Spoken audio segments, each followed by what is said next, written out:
Well, ladies and gentlemen, hello again. Welcome to another Reflected Reality Simulations video. My name is Graham. We're back in X-Plane 10, and today we're flying the Dennis Crouppen model of the Bombardier Challenger 300. This is recommended by one of the subscribers to my channel. It was recently on sale on xplane.org, so I thought I'd pick the aircraft up and have a look at it. It's a really nice looking model of the jet, really nice reflections, 3D modeling looks pretty good. And this is the, I think it's 10.36 version with the unofficial update applied. It's due for an update in the next few weeks. I believe certainly the activity on the forums indicates there's a new update coming out for it. But at the moment, very happy with the aircraft. It's really good value for money. It's got a reasonable level of system simulation, and the 3D modeling on it is really pretty good. This video is going to be a cold and dark setup done in a rather quick manner. We'll get the aircraft airborne and on with the flight out towards top of climb. We're at Genova here in northern Italy, and we're heading down towards Catania. So let's get the aircraft set up. On board, one of the really good things the model's got is the external pre-flight function. Adds a real level of immersion to the model. There's some things we've got to do in the flight deck to essentially get the aircraft set up, but it's flight sim, we can assume it's all been left in a perfectly serviceable state. So we'll have a look around the outside, take the probe heat covers off, take the chocks out, and once we've done all the required items, the little click spot turns green. And we just basically work around taking all the covers off, all the pins out. Some of these click spots, they're just visual checks, there's nothing really to do. There's gear pins there, engine covers,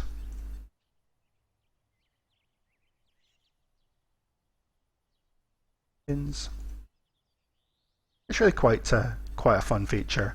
I guess it's kind of indicative of this kind of flying as well, where you don't have a full airline support structure.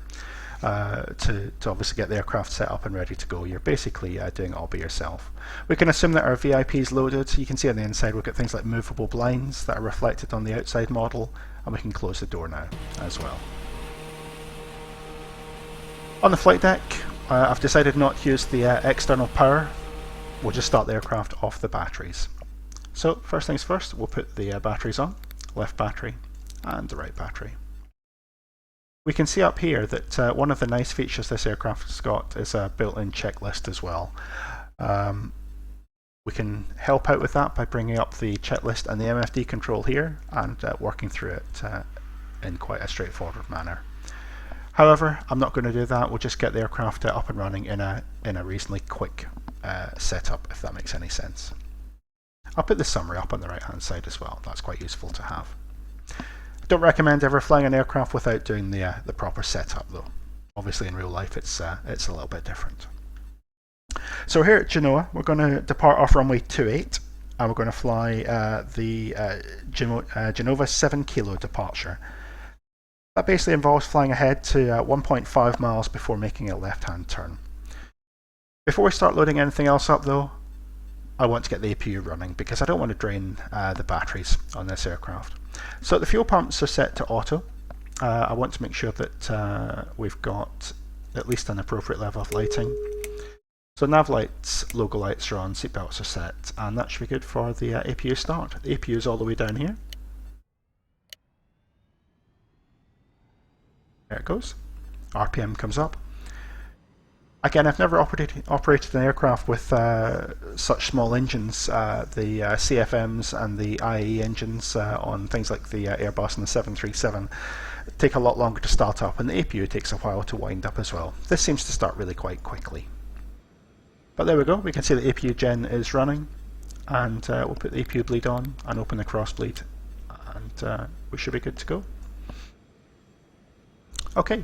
I'll just get rid of that just now. So the APU is providing power for the aircraft. We'll set up the systems. First of all, fuel-wise, we've got £7,000 on board. That should be good for about 2 hours of flying. And based on the weights, the aircraft was set to, that should be around about £32,000 takeoff weight.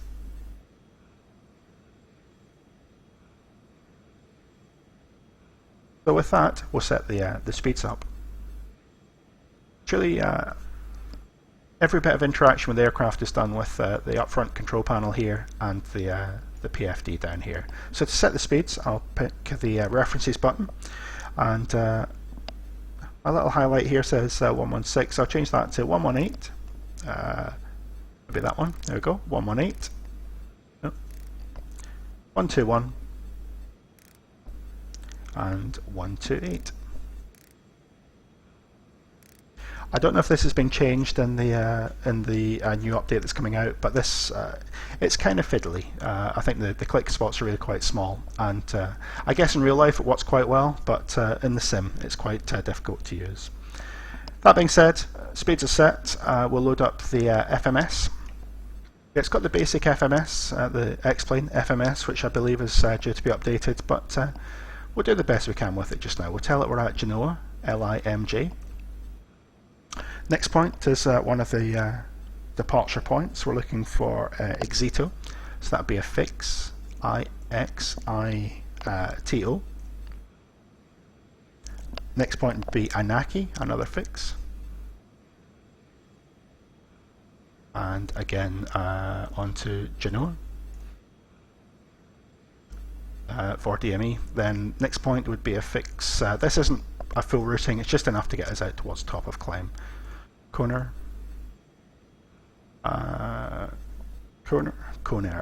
Let's try that again. There. Fix. Corner. And then on towards the VOR Elba. And then finally, just for something to have in there, Catania. There we go. We've got 160 miles out towards Elba, that should be fine. And these points here, Exito and Anaki, are the terminating points on the departure track. To actually get those, we're going to use the radio aids, so we'll set those up as well while we're here. I need to have the Genoa, I need to have Sestri tuned, that's 108.6. I can make sure I've got the radio button selected here. You can see nav1 is ready, 108.6. If I needed to change it, it's just a case of choosing the correct frequency on the standby, 108, and then obviously use the transfer button to swap it over. But 108.6 is what I've got. I need to set the course pointer to the correct location as well, so I want to make sure that I'm going to navigate on the radio aids. It's got the FMS selected just now, so I'll push nav source till I get to nav1. I need to have course 182, so if I put bearing select, 182 is already there, and heading of 150. I'll talk about that as we taxi out, but heading 150 degrees, 182 is selected on the radial, and then we've got the FMS loaded as well. Need to make sure I've got an appropriate altitude for the departure track as well. That would be given by air traffic usually, or published with the procedures. I select 6,000 feet today. And instruments should always be switched on, just double check. Yeah, I'm going to use 1013 as the QNH as well, just make life simple. Okay, so with that, we should be able to get the aircraft engines running. All good on the outside. Before we start the engines, we're going to turn the beacon on, and we're going to turn the transponder on. The transponder is to on. The beacon tells around the aircraft on the ground we're about to start the engines, and the transponder also makes sure that if air traffic have got ground movement radar, that we show up on that as well. That's pretty useful. To start the engines, it's really quite straightforward. I'll make sure that I've got APU bleed selected on. I'll set the engine to, make sure the fuel pumps are on. Set the engine to run and then start. You can see it starting up here. It seems to start really quite quickly as per the APU. Again, I don't know if that's realistic or not. It's quite possible given the engines are a lot smaller than what I'm used to dealing with on a day-to-day basis. That's number one running. Number two running. Let's start number one.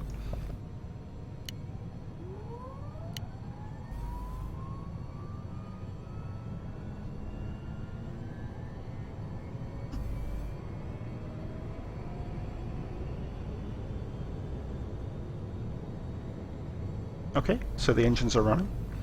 What we can do is disconnect the APU gen because we're running off the main engines just now. Put the windshield heat on. What else? Hydraulic pumps can go to auto. There's another one in here. Set the flaps to the takeoff position. Make sure the trim is set. 7.5 sounds reasonable. And I'll just cancel that caution just now. We've got the probe heats off. We'll do that as we taxi out. Final thing is the nose hole steering and the yaw damper. APU gen off. Maybe it's not supposed to be like that. Let's just click that on. Problem solved. So maybe it runs with APU gen all the time. I've seen some tutorials that say you'd run the departure with the have the departure flowing with the APU on, providing the bleeds. I don't know if that's operator specific or not, but it seems to work fine. So we'll leave the APU on. APU is providing bleed air, engine bleeds are off, and the APU gen is running as well. And with that, we should be able to taxi. So we'll get our taxi clearance, turn on the taxi lights. Have a good check around the outside. We're going to make a left-hand turn out and then taxi out towards this taxiway here for an intersection departure on runway 28. There we go. So, park and brake, gust lock as well. Let's get rid of the gust lock. Always helps. Take the park and brake off. And this model here, it seems to not use the nose wheel steering if the ground speed's just a little bit faster. So keep the ground speed nice and low, and the steering works really quite nicely.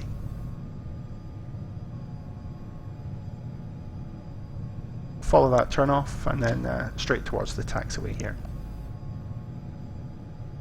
As we're taxiing out, we can do a flight control check. Pretty useful to do in the sim as well. Make sure that your joystick isn't going to scratch your monitor, that sort of thing. Just make sure you've got full movement.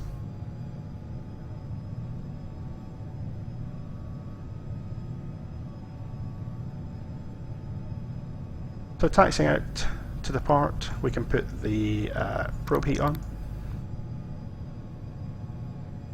and put the transponder to TARE. Oh.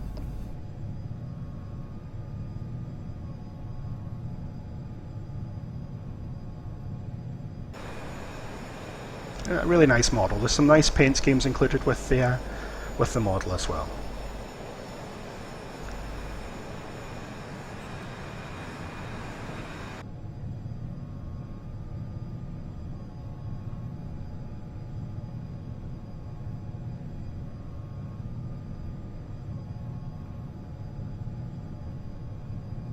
One of the things the model doesn't have is a speed reference system on the flight director.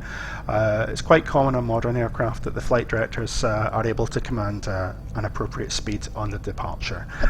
This model doesn't seem to have that. I don't know if the real thing does or not, but there is a flight director pitch command we can use. In order to get the flight directors into the takeoff mode, I've had to bind a keystroke for it. There isn't a physical button that seems to work, but that's not a problem. It's just a flight director's toga command that I've got bound. There's no auto thrust on this aircraft, so we've got to make any thrust selections manually. It does have a Mach hold function. We'll maybe have a look at that as we get out towards the top of climb.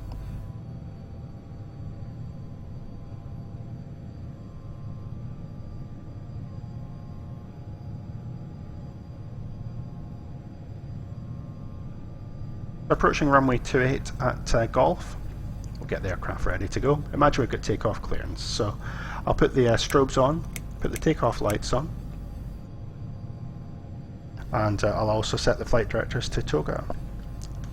There we go. We've got takeoff with the alt in white.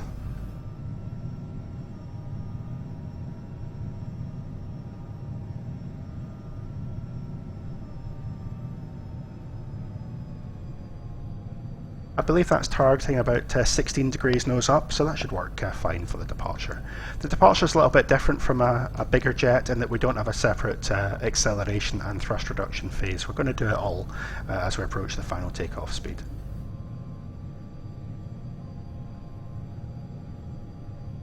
You can see that terrain that necessitates the early turn at Genoa.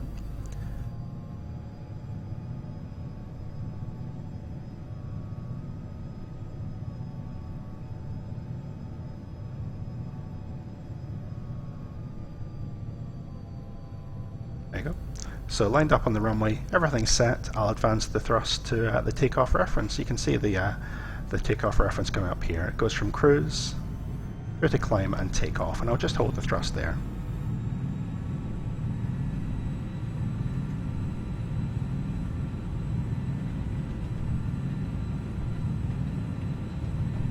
There's V1, rotate. Oh, bit snatchy. Positive climb. Gear up.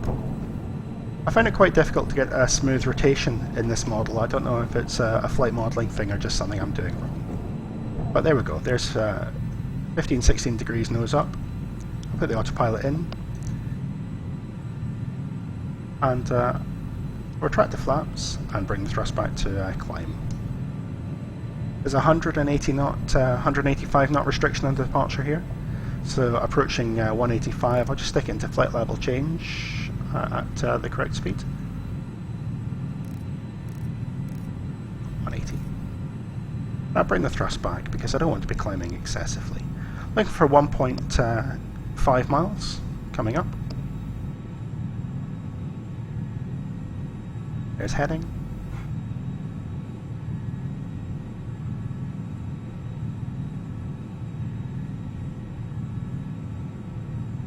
With it in flight change, it's trying to maintain 180 knots by itself, and my thrust settings controlling the rate of climb. That's fine, so just bring the thrust back a little bit to back the vertical speed off. As we're turning onto this heading 150, I'm going to pick up the nav out there. So, click nav, you can see LNAV1's indicated, and it'll pick up the VOR indication.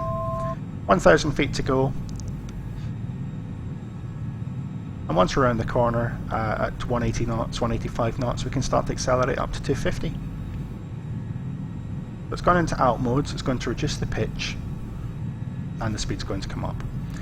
I could pre-select a speed on the speed tape here, but to be honest, it doesn't really matter. There's no automatic speed control.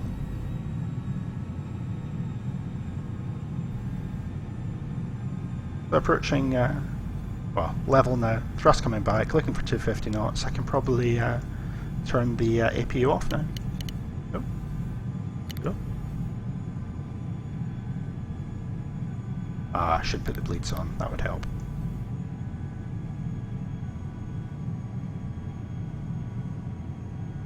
There you go, 250 knots.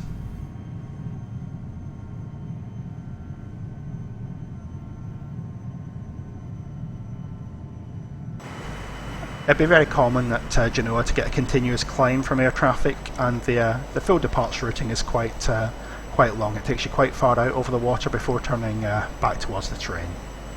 You see it turning to intercept the nav course just now. And at this point, I'm still flying on the radio aids out towards Exito, but what I could do is activate Exito here just by pushing the exec button. I'll change the nav source to the FMS, and reselect nav, and it's still flying to Exito. Dead straightforward. Synchronise the heading by pushing the button, and hopefully at this point air traffic will give us a further clearance.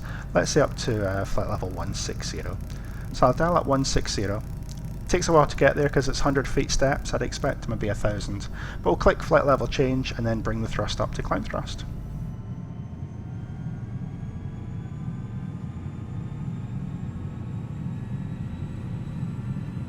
And because we're well above, we're going to be well above any terrain issues here, it'd be appropriate to get an onward clearance down towards, let's say, Connor just now. So I'll do that, and the aircraft starts the turn. See, it's trying to hold 250 knots just now. That's all as expected.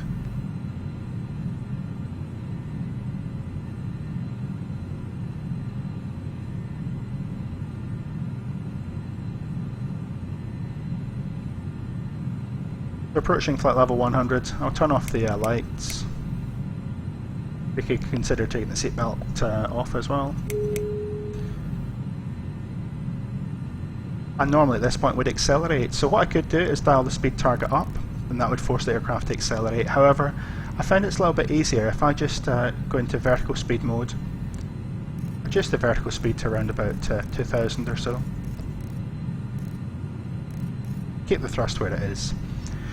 and I'll go back into flight level change around to 90 knots. It seems to work a little bit better if you help the aircraft out by getting approximately where it is, where you want it to be first of all before putting the autopilot, putting the flight level change on. There we go, flight change, back to 290. I find if I just dial the speed up directly, the aircraft has a kind of fly level or a descent, which is not ideal. On that track, synchronise the heading, hopefully speaking to Milan now, get cleared up to a higher level again. Let's go up to flight level 280. The aircraft's really high performance, it's able to go up to flight level, I think 400, 410, that sort of thing. However, what you've got to do is make sure you keep the speed quite high. If you let the speed drop off in the climb, it'll struggle to accelerate at higher levels. So climb at a reasonably high speed, it's all fine. So it's navigating to Connor just now. You can see that Catania is 480 miles away and Elba is about 17 minutes. What we'll do is rather than go all the way to top of climb, we'll go to flight level 280 and then we'll have a look at the Mach hold feature as well. Have a look on the outside at this beautiful looking model. It's really quite nice. It's a bit different from flying airliners. The performance takes a while to get used to. It's really quite slippery. But the way the designers implemented this is really quite enjoyable. It's got some systems to use if you want to, but it's really quite tolerant of everything being slightly incorrect. You see on the parts there, I turned off the APU without reconfiguring the bleeds first of all. Probably wouldn't have been a good way to operate the real aircraft, but in the sim, it's just a case of putting the bleeds back on and then it's good to go. On one of the tutorials as well, or maybe on the forums, I read a little bit about turning the hydraulic pumps off in the cruise. I don't know if that's a... well, let's have a look, see if that's a checklist item. So, after start, taxi, takeoff. After takeoff. There you go, left right hydraulic pumps off after takeoff. I think that was to do with an issue the aircraft had. I'd expect with its pump set to auto it would turn them off as required. But if I select them to off, there we go.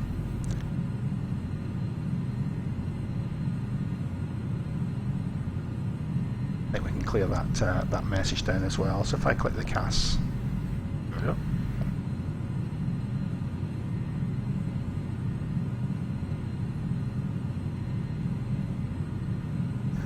You can see it's got quite a few nice features on the model.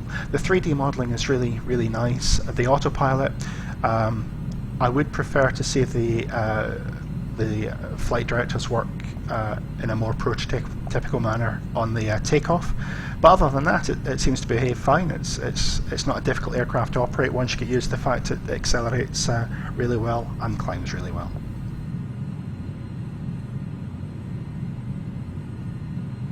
There's no reason at all, if you're just learning how to fly this aircraft in the sim, there's no reason at all, once you get the aircraft away from the ground, to use the full rating, the full climb thrust.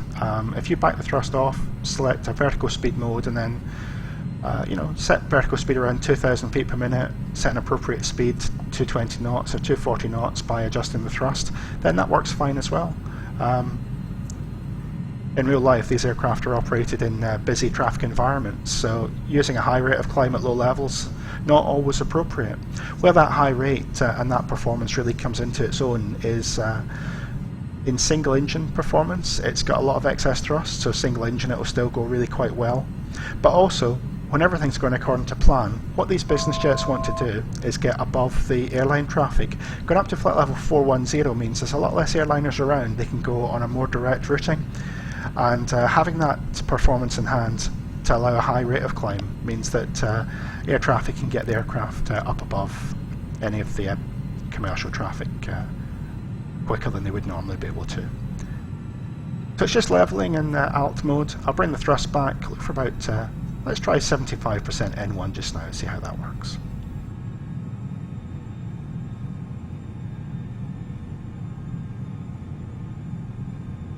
So I can change it over to Mach by pushing the speed button, and I'll select 75, Mach 0.75, sorry. Up here it's initiated as sync at the moment. It's synchronizing both engines. There's a synchronizer down here somewhere to control which one it's synchronized off. There we go. Synchronizing off number 1. I have a single throttle, so that doesn't really matter. But if you've got 2 throttles, then that's something to be interested in there. What we'll do is come down here, I'll click the Mach hold button. Mach hold is in green, and the aircraft should try and maintain the current Mach. It's only got a little bit of scope to manoeuvre, so as it reduces the thrust by itself, you'll see the Mach hold is probably going to... It'll either stay in or it'll drop off. If you find it drops off, just reduce the thrust setting you've got and then try it again. But that's worked quite well.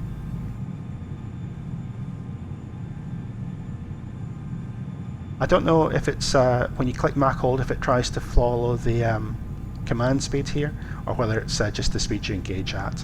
I rather suspect the command speed doesn't make much difference, but let's give it a go. See if we can ask it to do 7.6, or maybe 7.7. It doesn't seem to make any change to power there. So this is almost just a cursor, if you like. It's not doing anything with the aircraft at this point.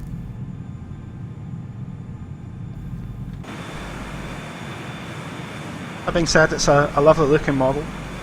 As I said, just enough systems to keep it quite interesting, and performance that is really quite fun to play with.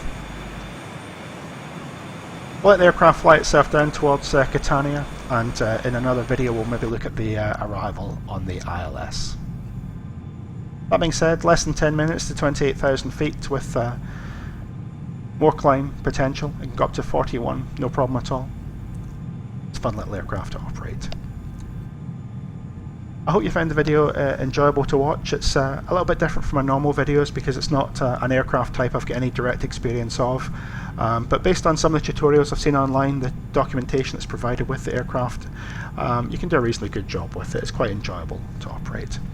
If you get any questions or comments, anything you see I've done wrong or doesn't look right, then please feel free to let me know in the video description. Thanks very much for listening to me, and I look forward to speaking to you again soon. Thank you.